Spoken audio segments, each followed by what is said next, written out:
kids, good to see you. My name is Detective Case Clues.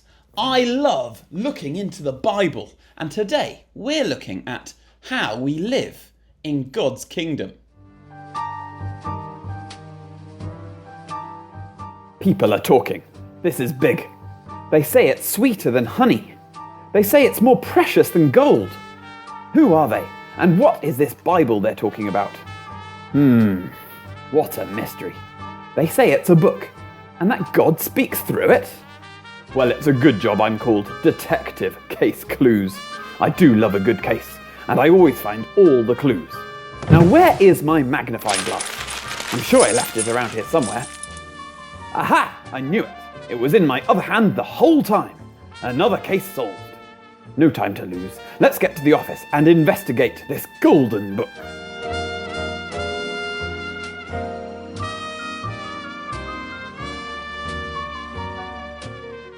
Hello everyone, and welcome to my office in my kitchen.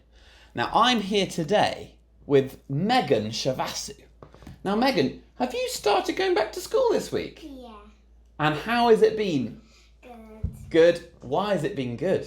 Because I get to play with my friends. You've been able to play with your friends. It's good going back to school, isn't it? Yeah. Have you gone back to school this week? I hope you've had a good week. Well, today we're looking at the Bible, at a book in the Bible called Matthew. And Jules last week started our series on living in God's kingdom. And we remember last week, how do we get into God's kingdom? Well, there's nothing we can bring. We have to come empty-handed. Do you want to show everybody? You have to come empty-handed. You can't bring anything to get into God's kingdom. And today we're thinking about when we live in God's kingdom, we are different. We're different from people around us. Now, Megan, I have a challenge for you. Okay? What I want you to do in a minute is put your eye mask on so you can't see anything, and I'm going to get you to taste some things. Is that okay? Yeah. So here are the things that I want you to taste. But I don't want you to look. I want you to cover up your eyes. So do you want to put your mask on? Okay, well done. Right, everyone. This is what Megan's going to taste. Here we go. Right, so the first thing, okay, is this. Okay, are you ready, Megan? Okay, open your mouth. What do you think of that? Do you know what it is? Sugar? Sugar, that's right. Was it nice or not nice? No. It was nice. Okay, the next thing I'm going to get Megan to try is this. Are you ready, Megan? Yeah. Okay, open your mouth. What do you think of that? Nice. It's nice. Do you know what it is? Honey, that's right. Okay, the next thing I'm going to get Megan to taste is this. Open your mouth. What do you think of that? Chocolate. Chocolate. Do you like chocolate? Yeah, okay.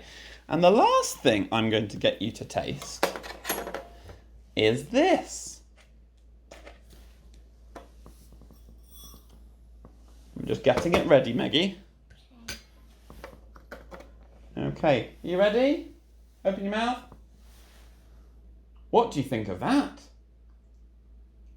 Not nice. Not nice! Do you want to take your eye mask off? Yeah. Do you know what that was?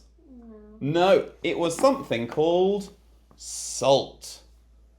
Now, did salt taste different from the other ones? Yeah. Yes.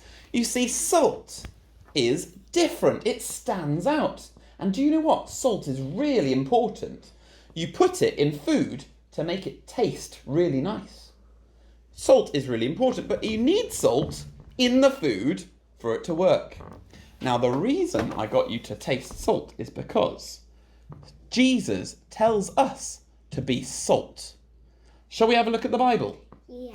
So we're going to read from Matthew chapter 5, starting at verse 13.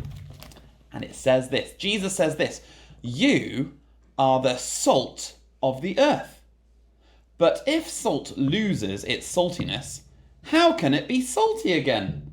It is no longer good for anything except to be thrown out and trampled underfoot. You see, Jesus is telling us that we are like salt. We stand out. We're different. But if we're not salty, if we're not different, then we're like everyone else. And look at what Jesus says. It says, if salt loses its saltiness, how can it be salty again? It is no longer good for anything. You see, Jesus wants us to live differently. But he also tells us to be like something else. Let's carry on reading in the passage. You are the light of the world. A town built on a hill cannot be hidden.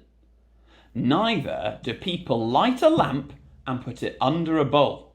Instead, they put it on a stand, and it gives light to everyone in the house.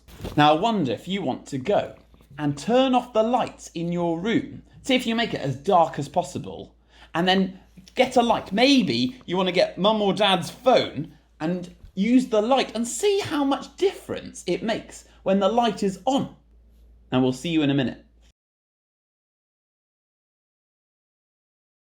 Hello everyone. Can you see us? We're in the dark. Megan, do you want to press that button? Whoa, suddenly there's light. Does the light make much difference? I can see better. Can see better, can't you? But what if I do this? What happens to the light? I can't see anything. It kind of goes out, doesn't it? Yeah. Why would you put a light under a bowl? That's a silly thing to do, isn't it? Yeah. No, it needs to be up high so everyone can see. Shall we turn the lights on again, Megan? Yeah. Oh, thanks, Megan. So much better when the light is on, isn't it? Yeah. Well, do you know what? Let's carry on our passage and read the last verse, verse 16. In the same way, let your light shine before others, that they may see your good deeds and glorify your Father in heaven. You see, Jesus is saying we should be like lights, that we shouldn't be hidden, that everyone should be able to see us, Yeah. so that others can see Jesus. And do you know what? I'm going to tell you a story about a boy who I've made up. And his name is James. Here he is. Now, James was like any other boy. He had a mum and dad. He lived in a house. He had a pet dog. He had a brother and a sister. He went to school and he loved playing football. But James was different from other friends around him. Because James loved Jesus and he wanted everything that he did and said and thought to show that he loved Jesus. For example, he shared his pencils with others. All the other boys and girls didn't share their pencils, but James was different.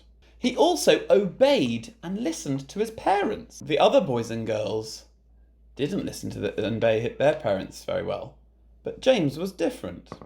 He also tried to work hard at school.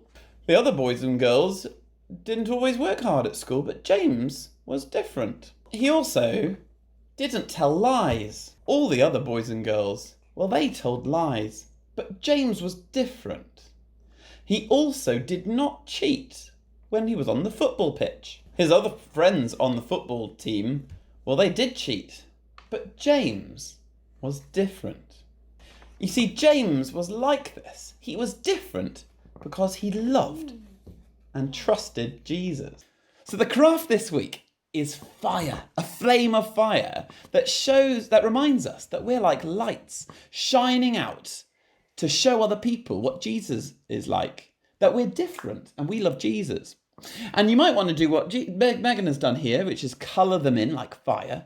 And then you might want to draw or write something that you can do to show other people around you that you love Jesus, that you're different. Megan, what sort of things can we write on your fire? Sharing my toys. Great, yes. It is good to share toys, and it shows other people that we're different, that we love them. Megan, is there anything you'd like to write on your other flame? We don't do mean things. Yes. Don't do mean things or say mean things to other people. Yes. Don't do mean things. You see, other people around us, they might not share their toys and they might say mean things, but we want to be different because we love Jesus. And remember, there's nothing we can do, there's nothing we can bring to be friends with God, to be friends with Jesus, or to be in Jesus' kingdom. We bring nothing, we bring empty hands. But when we're friends with Jesus, how do we live in the kingdom? Well, we live differently. Well, it's nearly time for us to go. But not yet, because we've got 2 questions for you to think through. First of all, what is so amazing about light? And where does it need to be for it to do its job? And secondly, what sort of ways can you show others that you love Jesus? Well, now is time for us to go. But I hope you have a lovely week and we'll see you soon. Bye-bye. Bye.